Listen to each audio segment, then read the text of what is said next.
independent. Can Democrats now take advantage? Let's go to Capitol Hill. The Democratic candidate, Congressman Kendrick Meek, is joining us now. Congressman, thanks very much for coming into the Situation Room. Before we talk, we heard earlier from Charlie Crist. He announced why he's running now as an independent. Only moments ago, the Republican candidate, Marco Rubio, reacted. He made a brief statement, among other things, saying this. I believed I was the only candidate in this race that would stand up to what was coming out of Washington and offer a clear alternative. And nothing that has happened today has changed that. I remain the only candidate in this race that will stand up to this agenda and offer a clear alternative. I knew that I was running against two other people who I think are good people, but quite frankly, I believe are wrong on the issues. I didn't realize I would have to run against both of them at the same time. But that's the nature of what's been an interesting election year. Who are you more worried about, Congressman? Would it be the governor, Charlie Crist, or Marco Rubio?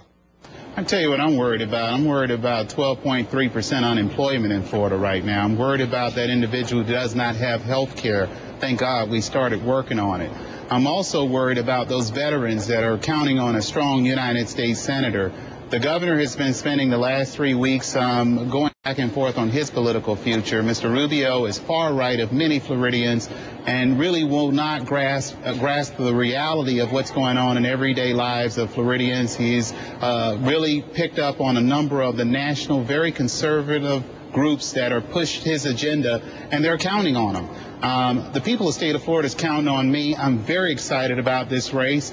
We qualified by signature. That's the best way to qualify, by the people of the state of Florida. So I look forward to a good race. But are you worried about one of these other two guys more than the other, or are they both of equal concern to you? Well, let's put it this way. When you're running in an election cycle such as this one, you're running in what I believe will be the third largest state after the census track takes place. I'm just worried about getting around the state, making sure that Florida voters know that I'm the best candidate in this race to be the next United States Senator. I believe, Wolf, that we will win. I believe that I'm running against two Republicans. Regardless of what the governor said today, he is still the Republican governor of the state of Florida, and I guess his night job will be running as an independent, and I think it's going to confuse a number of voters in the state. You are pretty well known in South Florida, in Miami, Hollywood, and Miami-Dade County, Broward County, Palm Beach County, but up north, you're not that well known. That's a big problem for you, isn't it? Well, you got to remember, Wolf, both of these candidates spent hundreds of thousands of dollars over the last 4 or 5 months attacking one another based on credit cards and party problems and back waxing. We have been going throughout the state of Florida in parking lots of grocery stores, meeting with mayors, meeting with local communities about how I can be a good United States Senator for all 67 counties in Florida.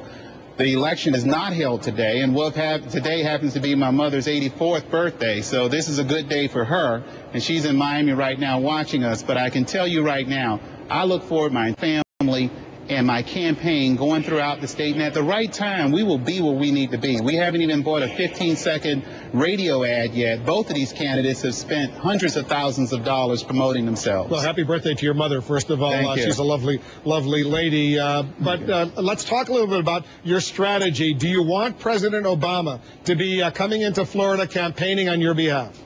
Absolutely. I mean, he's the president of the United States. The president won the state of Florida. I count on his support. There are a few issues that we don't see eye to eye on, but you know something? I'm a representative of the people of the state. He's the president of the free world, and the leader here has been elected to be president of the United States.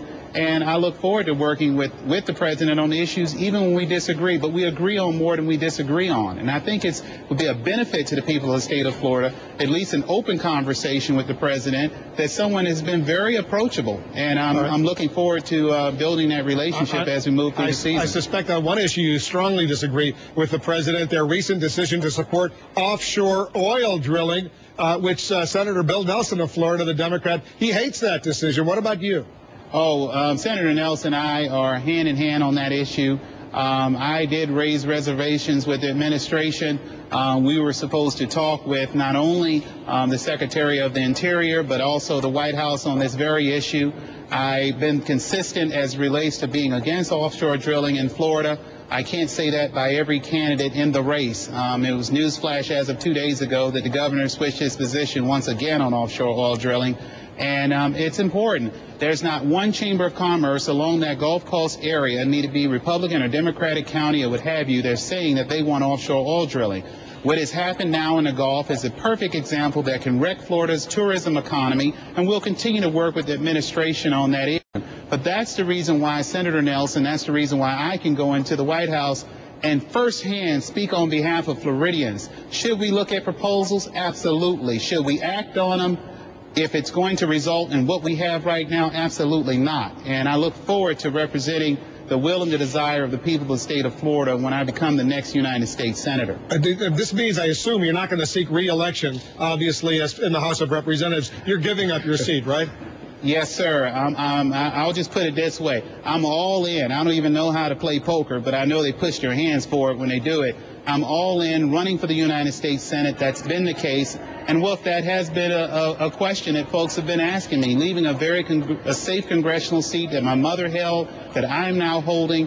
But I look at this as an opportunity to serve the people of the state. Me being elected to the U.S. Congress is not a career, it's an opportunity. Kendrick, Meek is the Democratic candidate for the United States Senate. Your folks are telling me you got to go vote, so I'm going to go let you vote. Thanks very much, Congressman. Thank you so very much, Wolf. Kendrick Meek, Democrat of Florida. We've invited the other two candidates.